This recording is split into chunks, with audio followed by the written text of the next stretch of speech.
এইমাত্র বিড়ালটির বাচ্চা হয়েছে। বিড়ালটি 3টি বাচ্চা দিয়েছে। ও নিজেই একটি ছোট বিড়াল, তারপরও দেখুন ও প্রেগনেন্ট ছিল, তো এখন বাচ্চা দিয়েছে। তো এই কালো যে বিড়ালটি আছে সেটি সবেমাত্র কিন্তু সে প্রসব করেছে। তো দেখুন তার শরীরে কিন্তু ময়লা টয়লা রয়েছে, মানে একটা তৈলাক্ত একটা ভাব, পানি জাতীয় একটা ভাব রয়েছে। তো এই বিড়ালটি মূলত তার 6 মাসের মতো বয়স হয়েছে। 6 মাস বয়সেই সে 3টি বাচ্চা দিল, বা মাতৃত্বের স্বাদ কিন্তু সে গ্রহণ করলো। তো যে জিনিসটা আমরা দেখতে পাই যে বিড়ালের বাচ্চা কিন্তু অনেক স্ট্রাগল করে তারপর সে একটা পর্যায়ে যে বড় হয়। তো দুনিয়াতে আসার পর থেকেই সে কিন্তু জানে যে তাকে স্ট্রাগল করতে হবে। দেখুন একা একা তাকে কেউ ধরছে না, ছুঁছে না, কিন্তু সে এভাবেই কিন্তু এক পর্যায়ে তার মায়ের বুকের দুধ খেয়ে বা কোনো দিন না খেয়ে সে বেঁচে থাকবে এবং নিজে নিজে এক সময় উঠে দাঁড়াবে।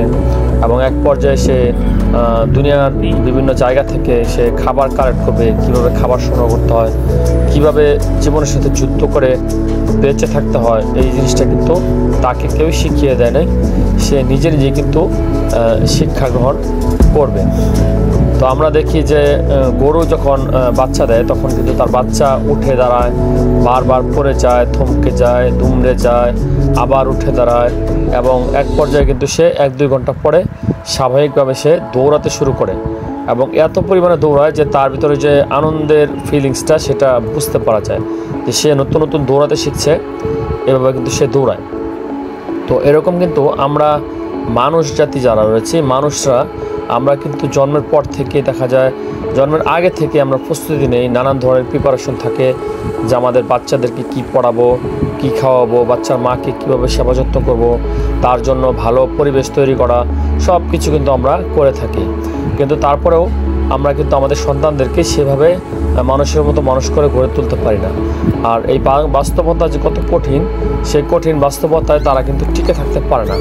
তার একটা বড় কারণ হচ্ছে এই যে দেখুন বিড়ালটা কিন্তু নিজেই সে চলতে শিখবে। পশু পাখিরা যেমন তাদেরকে কেউ হেল্প করে না বা কারো হেল্পের তারও কিন্তু তারা না, নিজে তারা প্রশিক্ষিত হয় এবং সমাজের সাথে প্রতিকূলতার সাথে টিকে থাকতে হয়, কিভাবে বেঁচে থাকতে হয়, কিভাবে নিজের খাদ্য সংগ্রহ করতে হয়, তা কিন্তু তারা নিজেরাই শিখে নেয়।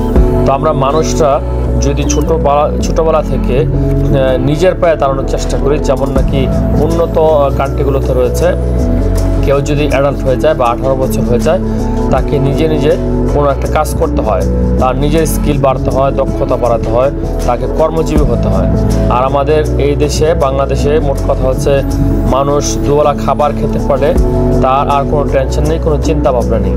আর আমরা এখন ফেসবুকে স্ক্রল করে মানুষের দৈনন্দিন লাইফ দেখি, মানুষের জীবনযাত্রা দেখি, কিন্তু নিজের জীবনকে কয়জনই বা পাল্টাতে পারি, বা নিজের জীবনে ভালো কিছু আমরা কি অ্যাড করতে পারি, কয়জনই পারি, সেটা হচ্ছে একটা বড় প্রশ্ন। তো এভাবেই কিন্তু আমাদের জীবন থেকে সময়গুলো চলে যাচ্ছে, আমরা কেউ পরিবর্তন হতে পারছি না এবং বাস্তবতার সঙ্গে আমরা খাপ খাওয়াতে পারছি না। যেমন নাকি এই বিড়ালটা ধুকে এক পর্যায়ে কিন্তু সে নিজেই চলার মতো একটা পসিবিলিটি তৈরি করবে, চলার মতো একটা পরিবেশ সে নিজের আয়ত্তে নিয়ে আসবে। তো আমাদের জীবনেও এভাবে এই বিড়াল থেকে শিক্ষা নিয়ে আমরা যেন বাস্তবতা পরিণত করতে পারি, আমরা যেন শিক্ষা গ্রহণ করে নিজের জীবনে এভাবে যেন স্ট্রাগল করতে একটা পর্যায়ে যেন সফলতার দ্বারে পৌঁছতে পারি। এটাই হচ্ছে আজকের ভিডিওতে আমার মেসেজ। তো ভালো থাকবেন সবাই, আসসালামু আলাইকুম।